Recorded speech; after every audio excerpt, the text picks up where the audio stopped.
few seconds here. And this is for a television audience worldwide. Yep. Any system of thought, including contemporary science, has sort of boundaries of what's permissible and what isn't. And there's a kind of taboo about things that go beyond that. Within science, based on a materialist point of view, the mind is the brain. So anything that suggests the mind might be more than the brain goes against the theory, and therefore most scientists don't want to know about it. So there's a very powerful taboo. When people say that the paranormal is paranormal, they don't usually mean that these are things that don't happen. For example, telepathy is extremely common in the modern world. Most people have experienced it. Some people experience it on a daily basis in connection with phone calls. But that doesn't mean it's paranormal, it means it's normal, it happens. It's only paranormal from the point of view of a theory that says it's impossible. If the mind's in the brain, telepathy ought not to happen. So if it does, it's theoretically paranormal. In actual fact, it's normal. Scientific materialism is the belief that the mind is nothing other than the brain. Mental activity is brain activity. All our consciousness is inside our head. And in fact, most people would usually assume consciousness is confined to a small layer at the top of the cerebral cortex. So it's the theory that the mind's in the brain and can't in any way be detached from the brain or stretch out beyond the brain. The paranormal is defined in relation to the normal. It means beyond the normal. Therefore, to define it implies that we know what the normal is. In science, this is often taken to be the materialist theory. Materialists believe that the mind is nothing but the brain. Therefore, anything that suggests the mind can have an influence at a distance, as in telepathy, or become detached from the brain, as in survival of bodily death, is by definition paranormal, beyond the normal. But this is a theoretical definition, and in science we're meant to look at evidence. And if we look at the evidence, we get a very different picture. Things like telepathy are common. The majority of the population say they've experienced it. So it happens. It's evidence, there's a lot of evidence, scientific evidence it happens. So it's normal, not paranormal. It's only paranormal from the point of view of a particular theory. And science isn't committed to particular theories. Science doesn't have to adopt the materialist ideology as its basis. Science is a method of inquiry where we can find out by looking at evidence and constructing hypotheses and understand the world better through proper investigation, not dogma. The only way to find out what's really going on is through investigations. If lots of people have had an experience of a particular kind, then we could say it's normal for people to have this experience. How we explain it is another question. Then we need to investigate that by science. One of the problems with research in this area is that because of the taboo, there's virtually no funding for this area, so there's very little research. Now, the funding is decided by central committees of scientists, and they reflect scientific prejudices and consensus values. It's partly a political question, and I think in a democracy a certain percentage of science funding should be spent on research that actually interests voters. At the moment it's all decided by small committees of science establishment people and representatives of big business. But there's no reason why in a democracy some scientific research shouldn't reflect people's interests. There's no doubt that a great many people are really interested in these questions of survival, of the existence of psychic phenomena, and so on. And if science funding reflected the interests of the population, then a huge amount of money would go into these fields rather than none. Science is not committed to any particular ideology or worldview. It's a method of inquiry. There's a dominant materialism in science that grew up in the 19th century. It's become part of the culture of science, but it's really a dogmatic belief system rather than a testable theory. Things that don't fit in with it, the evidence against materialism, like a lot of the evidence for psychic phenomena, is simply dismissed or treated as taboo. So it's really a matter of maintaining a belief system, and that, in my opinion, is extremely anti-scientific. Science is not about dogma, it's about investigation. Theoretical frameworks are helpful, but we don't have to have a theoretical framework for phenomena we don't understand. We find out about them by investigating them. And people had, they were investigating fossils before Darwin came up with the theory of evolution. They had various theories, but they weren't very solid ones. Some people thought they were left by the flood and so on. we investigate a lot of things in science, like quasars in cosmology, whose nature is unknown. And if you said you can't investigate anything unless you understand it, science would never have got off the ground in the first place. Superstition is really believing something on the basis of a habit, a cultural habit. You're told about it, you go on believing it, even in the absence of any evidence. Well, I would say that in some ways the materialist dogmas of science are a kind of superstition, a belief that anything that doesn't fit into this way of thinking can't possibly exist. It's a kind of anti-superstitious superstition. I think the real question is we need to investigate things on the experimental basis. If a lot of people believe in telepathy, for example, maybe it's a superstition, maybe it really happens. The only way to find out is to study the phenomenon and find out whether it happens or not to adopt the view that it's a superstition, a prejudice against it, and then close off any inquiry. That way we find out nothing. We remain trapped in our belief system. The scientific method is to do with having hypotheses and testing them by means of experiment. It's a method of experimental inquiry. This is, of course, physical in the sense that you're looking at physical evidence, but the kinds of questions you ask depend on ideas that go beyond science and which are called metaphysical. And materialism, for example, is a metaphysical doctrine. It says that the only physical reality is matter. Now, it doesn't prove that. It says it. It starts from that as an assumption. And with that assumption, you investigate what matter does. Anything that doesn't appear to be explicable in terms of matter is regarded as non-existent, as a metaphysical assumption. Every kind of science starts from some kind of metaphysics, a belief in the larger framework within which science takes place. And in scientific revolutions, there's a challenge to the existing metaphysical doctrines, and they're replaced by something else. Another doctrine in modern science is that nature's governed by laws that are fixed for all time and were all there at the moment of the Big Bang. We can't possibly prove that. We can't go back in time to the Big Bang to see if all the laws of nature were there. My own view is that they might have evolved, that even the laws of nature evolve, or that they're more like habits. So science is always based on metaphysical assumptions. This is necessary, but the methods of investigation through experiments look at physical evidence. If one says that the conscious experiences that people have during a near-death experience are produced by the brain, they would rather depend on brain activity. But there's new evidence from Pim van Lommel in the Netherlands. It shows that in fact in people having near-death experiences the brain was completely flat-lined. There was no measurable electrical activity at all. He actually had electroencephalographs on people's brains when they underwent near-death experiences, and he was able to show that the brain activity, the chaotic brain activity or the hyperactivity that some people postulated just wasn't going on. The brain was to all intents not active at all. So here we have conscious experiences associated with a brain that doesn't seem very active. He thinks that this evidence, the best evidence we have so far, suggests that consciousness can operate independently of the brain. Acquiring information when in an out-of-the-body state, as in an out-of-the-body experience or near-death experience, only tells us that people can acquire information somehow. It doesn't necessarily prove that their centre of consciousness has moved outside the body, or that they're acquiring it by some strange means from a centre outside the body. It's conceivable it's being acquired by the body and then entering their consciousness, wherever that centre of consciousness appears to be. The evidence seems to me ambiguous, and I don't think you can draw any firm conclusion one way or the other. Even if somebody knows what's going on somewhere else, if you take seriously the idea of telepathy, you see it's possible they picked it up telepathically from someone who knew what was going on there. As soon as you allow for things like telepathy, which personally I think are well supported by evidence, then you don't have to assume that they go out of the body and see something with disembodied eyes. They could have picked it up telepathically from someone else who was seeing it. That may seem improbable. In fact, both explanations seem improbable, really. But we're going to have to choose between improbable explanations to explain this kind of evidence.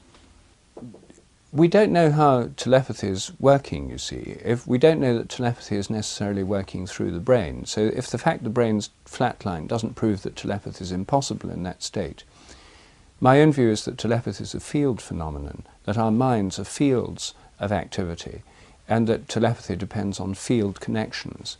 Now, those fields may or may not be detachable from the brain. That's very much an open question. But one can't say that the telepathic acquisition of information has to depend on a functioning brain. I mean, we just don't know. We're in the realm of the unknown here. I think that telepathy tells us that our consciousness is not simply confined to our brains, that there are links between people at a distance which enable information to be transferred. I've done a lot of work on telepathy. I think the evidence is extremely strong.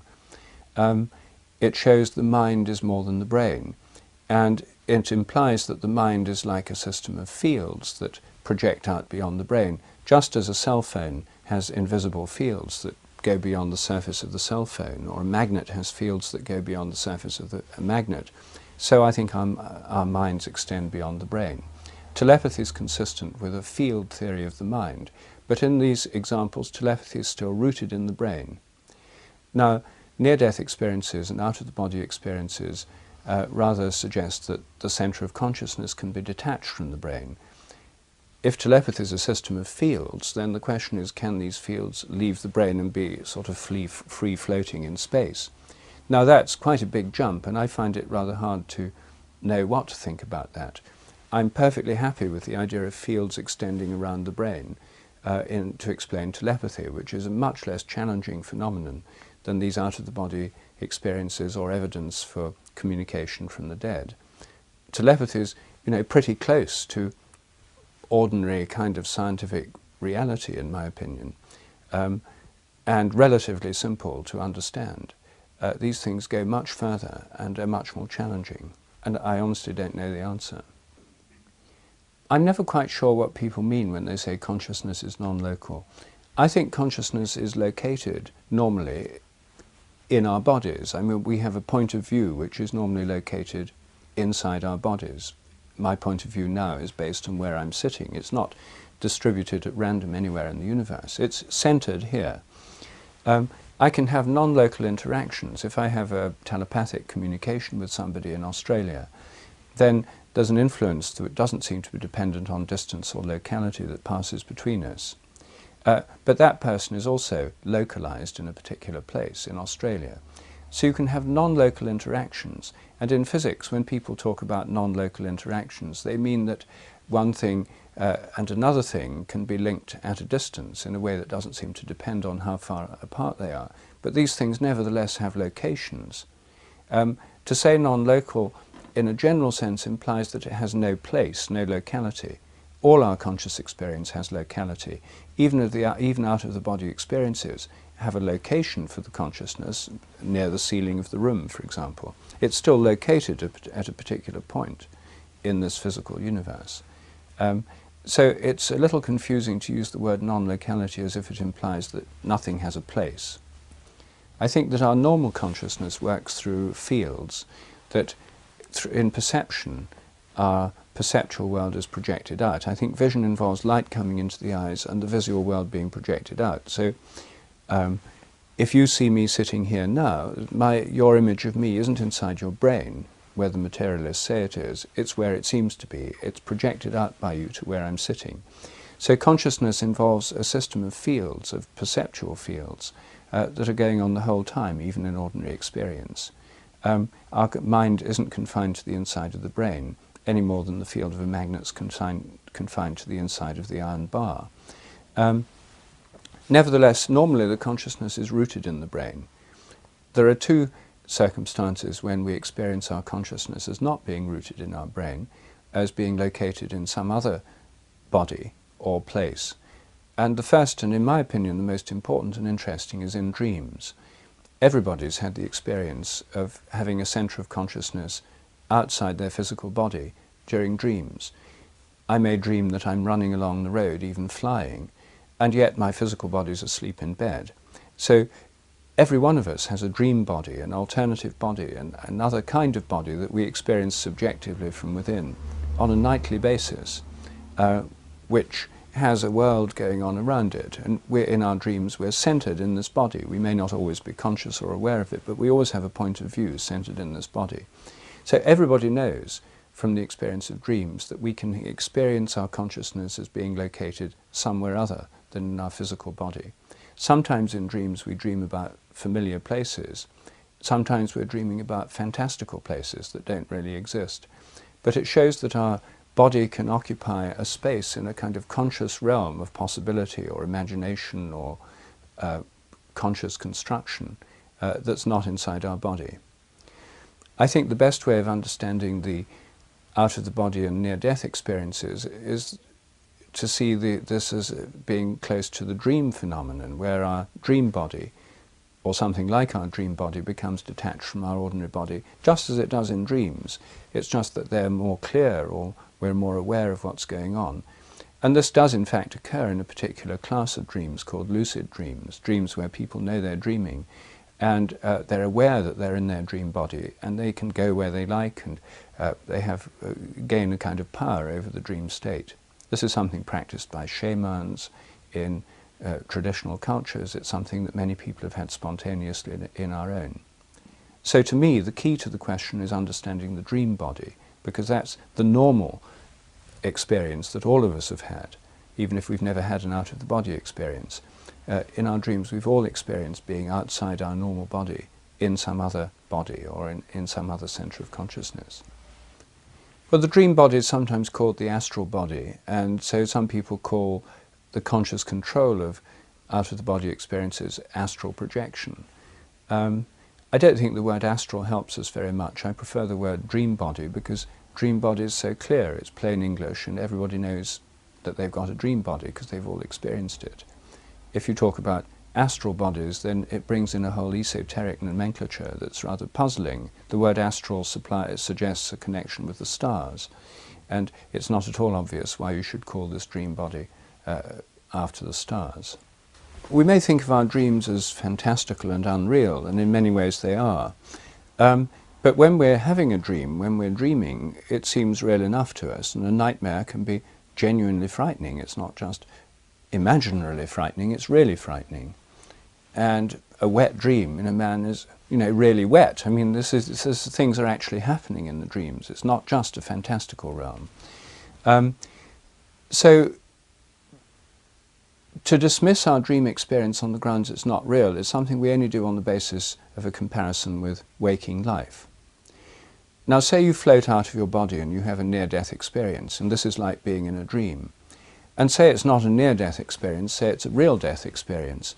What happens if you go on floating and you're, as it were, trapped in a kind of dream body state, a dream body world?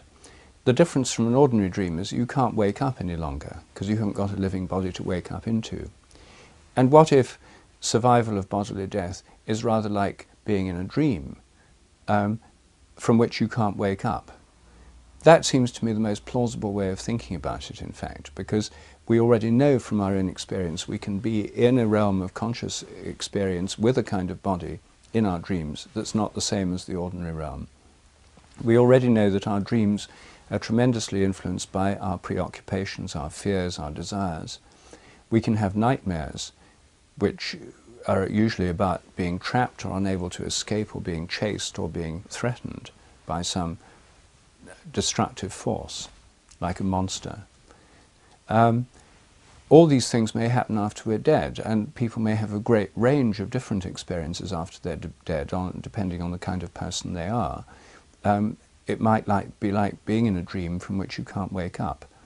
I think it's much easier to approach the subject of survival of bodily death by starting from our experience, and particularly our experience of dreams, than it is to start from brain physiology. After all, we know very little about the connection between brain physiology and consciousness. The assumption in conventional science it's all inside the brain, I think, is false anyway, because I think our minds are fields that stretch out beyond the brain. So starting from dreams, I think, is the best way of beginning to understand what might be going on in these various experiences. In trying to understand after-death communications and other kinds of influence from people who are apparently dead, assuming it's not just a matter of telepathy, for me the interesting question is looking at dreaming people. Can someone who's dreaming have an influence at a distance by visiting that place in their dream body? In a lucid dream, people can actually will where they go. They go and visit friends, they say they've seen things happening. And sometimes in those cases there are reports that people have seen them or felt a presence, or an animal in the room has reacted as if somebody was there. In other words, the projection of their dream body to a particular place, in what's sometimes called astral projection, does seem to have effects in that place in some cases. Now, perhaps such a person could even influence or even possess somebody in that place to, start saying things or communicate through somebody or bring about even physical influences. I don't know. I think that that's the place to look research-wise, the evidence for people in lucid dreams being able to influence things at a distance. If they can, then we'd have, from the study of lucid dreams, the idea that a dream body can bring about effects under certain circumstances, can even be seen or have the presence felt by others. This would then be relevant to the whole question of a dream body theory of survival, because after somebody's dead, perhaps the same kind of thing could happen. They could appear in particular places, bring about effects, people could feel their presence. It might be that the ability some people seem to have to influence others or to have effects in particular places when they're in their dream state, in the dream body, is comparable to what happens after people are dead, the evidence for survival from communication through mediums and so forth. I think in this whole field of research people have ignored too much the evidence from dream research because I think it's highly relevant, and I think it's the main clue we have about the nature of what's going on in these survival states. Science has done very little to investigate the afterlife or reincarnation. Most materialists assume that both of them are impossible. So there's a kind of dogmatic denial by some scientists of the possibility of these things. But I wouldn't say that was a scientific understanding. I would say that was a dogmatic, ideologically motivated dismissal. The only way to have a scientific understanding is to do the research and to find out what's actually happening and to look at the evidence. In relation to reincarnation, the best evidence is from Ian Stevenson's studies on children who remember previous lives. I think he's established beyond doubt that some children have memories that correspond to things that happened in previous lives that they couldn't have known otherwise. Now, that doesn't necessarily prove reincarnation. What it shows is there's been a transfer of memory. My own view is that we all tap into a kind of collective memory, and perhaps in these cases there's a specific transfer of memories from particular people. Maybe it's reincarnation, maybe it's memory transfer. And even if these children have been reincarnated, does that prove that everyone else has been and we've just forgotten all the details? Or does it mean that reincarnation, even if it is reincarnation, is a rare exception? Personally, I think it's an exception rather than the rule. And in Stevenson's cases, the previous personalities, the memories that were remembered, are highly non-random. They show the majority of the people were murdered and the others died violent or sudden deaths. So it's a particular category of people who seem to have past life memories, or at least a particular category of past life. So it may be exceptional rather than the rule. To distinguish between a transference of memory and real reincarnation in cases where people have memories from previous lives would be difficult. One way would be to see whether you can have two people with the same memories at the same time. And I think there are such cases. That would then argue against a reincarnation theory that said you have a kind of unit soul that goes from body to body. But I suppose reincarnationists could say, oh well, sometimes it splits up like twins and you've got and you can go into two bodies at the same time. So it's hard to find a conclusive experiment to distinguish between reincarnation and memory transfer. But it also leads us into philosophical questions. What is it that your personality is? You know, in Buddhist philosophy, there is no such thing as the core personality. There's just a bundle of memories. And you may have some memories from some person in another life, but that doesn't prove that the very essence of you has moved over from that other life. And indeed some schools of Hinduism, where reincarnation is widely accepted, say that what's moving from life to life is only a few memories or dispositions, but the essence of the self is not personal at all. It's Atman and Brahman. This is the ultimate principle. It's present in all people, and you can't really say that it moves from one to the other. One analogy they give is that if you have buckets of water and you see the moon reflected in the buckets of water, if you see it first in one bucket and then in another, it's not that the moon's jumped from one bucket to another. It's both of them are reflecting something that's beyond themselves. So even in Eastern philosophy, there's no clear, easy to grasp concept of reincarnation that would enable us to decide between memory transfer and reincarnation. So this leads us into very deep areas of philosophy as well as science. Some of Stevenson's most impressive evidence comes from these birthmark cases where people have birthmarks corresponding to wounds that apparently were usually to do with the murder of the previous personality. Here I think it shows that there are inherited influences that affect not just the memories but also the body itself. I myself think that the inheritance of body form takes place through a process I call morphic resonance. I think that that, as well as memory, depends on a kind of collective memory principle. So even if there's a transfer of some features of a previous body, like birthmarks, where bullet wounds were, you could have a kind of body memory transfer. But again, that wouldn't necessarily prove an individual reincarnation theory.